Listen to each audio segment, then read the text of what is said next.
I have always felt that tariffs are their own punishment, and I still don't understand why Americans want to punish the consumers of aluminum when you get 60% of it from Canada. It's also a product that Americans can't produce themselves. You don't have bauxite, so there is no way to have a homegrown aluminum industry. So we're kind of scratching our heads in Canada saying, why is this on the list? In fact, I think aluminum really should be in the same category as critical minerals and elements that we have a special relationship over. I understand why every country wants to have its own steel development. I understand that the Americans don't want the Chinese using Canada as a backdoor to dump product into the market. But some of the decisions are a bit of a head scratcher for us. And I hope it's the beginning of what will result in a new renegotiation of the USMCA so that we can get back to enjoying the virtually tariff-free relationship that benefits both of us. Well, you're clearly ready to have a conversation. Is that how this ends? What are you hearing as you're in Washington? What are the prospects of a trade deal to get around this? I know in Canada there's optimism. I just this week met with my counterparts, the 13 premiers, as well as the federal prime minister.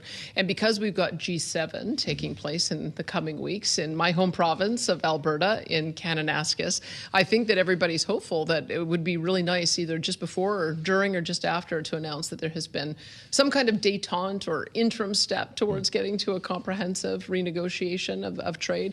I know that Dominic LeBlanc, who is our counterpart to Howard Lutnick, is in Washington as well, having some of those conversations. I don't want to prejudge what the outcome would be, but at the moment we have a virtually tariff-free relationship with the United States. For all of the threat of tariffs, all of the USMCA compliant goods don't have tariffs on them right now. We've got a problem with steel, cars, aluminum, and timber. But I think that I think we're beginning to see a realization on both sides that we are stronger together, and it's better to maintain the relationship as it is.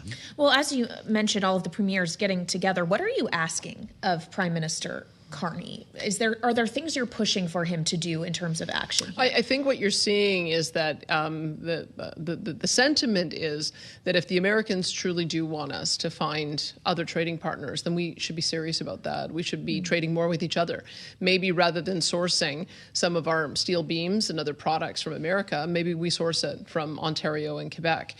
Maybe rather than talking about new pipelines to the Gulf Coast, maybe we talk about pipelines to British Columbia and the Hudson Bay in Manitoba so that we can go to both Asian and European markets. So I think the conversation in Canada has maybe shifted in a way that Americans weren't anticipating. America remains our strongest and most important trading partner. Most of the provinces trade north-south, but it's really initiated another conversation about how do we trade more with each other to counteract the effects perhaps of America buying less from us, as well as how do we find new markets. And I'm hopeful that we'll be able to do that as complementary to Americans' interest in especially energy dominance.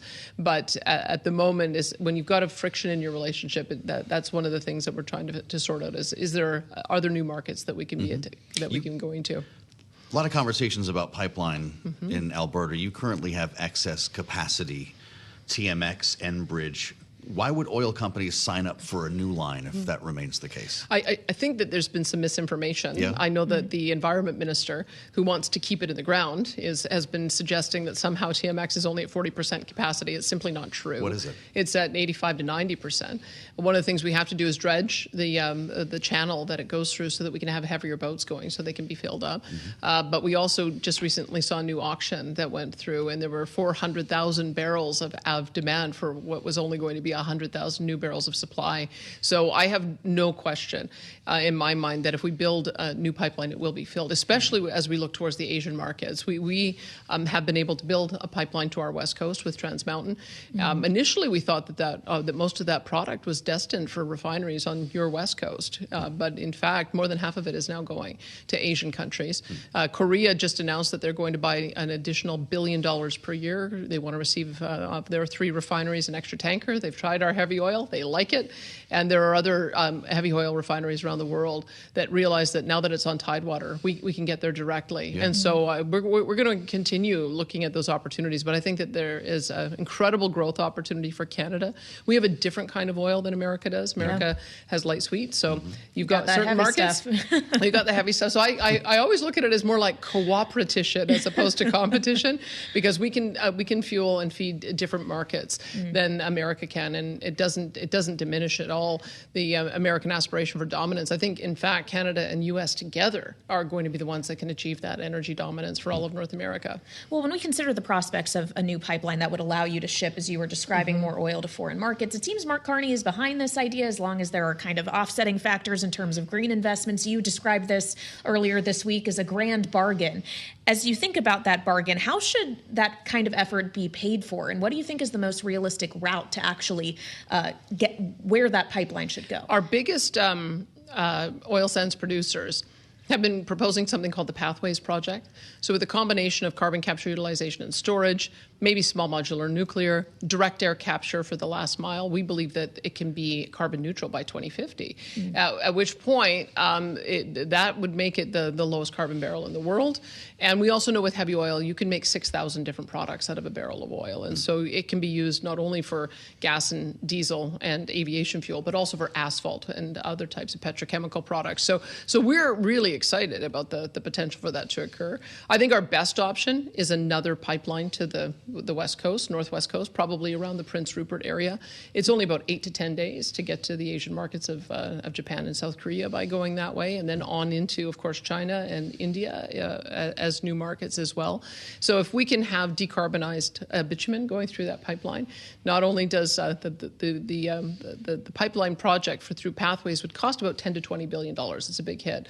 But if we build that pipeline, we would get about $20 billion a year in revenue for the foreseeable future. So that's the reason why I think it's a pretty good bargain. Everyone benefits from that. I know your oil industry is dealing with wildfires right now in Alberta, at last check, affecting 7% of output. Is that roughly still the case? Can you update us on what's happening? Yeah. When we have fires in Alberta, it's normally northern Alberta. We've got a lot of boreal forest up there. It's aged, and so once you get forestry that's about 100 years old, you either have to clear it or nature clears it for you. Yeah. And so we work very closely with our energy industry. When we hear that there's a problem, we help them. We give them clearance to do fire breaks, but we also have heavy equipment to assist with that, water bombers. We do infrared drones as well as nighttime vision helicopters, and a large number of firefighters who can help that. We've also prioritized that we want to make sure that those assets are protected when we end up with this kind of terrible fire season. In the past, we've been able to be successful in that, and we're hopeful that we'll be able to get those back online soon. Well, and the season does seem like it's becoming semi-regular, and we're seeing the impacts of it all the way here on the east coast of the United States in terms of air quality. Is there anything else Alberta is looking at doing in terms of mitigation, trying to make sure that even with the seasonality that these fires are not as severe in the years to come? I think we have to be realistic about the incredible volume of forestry that we have and how old it is. And so that does require the proactive approach, that you either can do prescribed burns so that you can control it, or you do mechanical removal so that you can take away the fuel, or nature will take its course. And so we've seen that now for the third terrible fire season that we've had.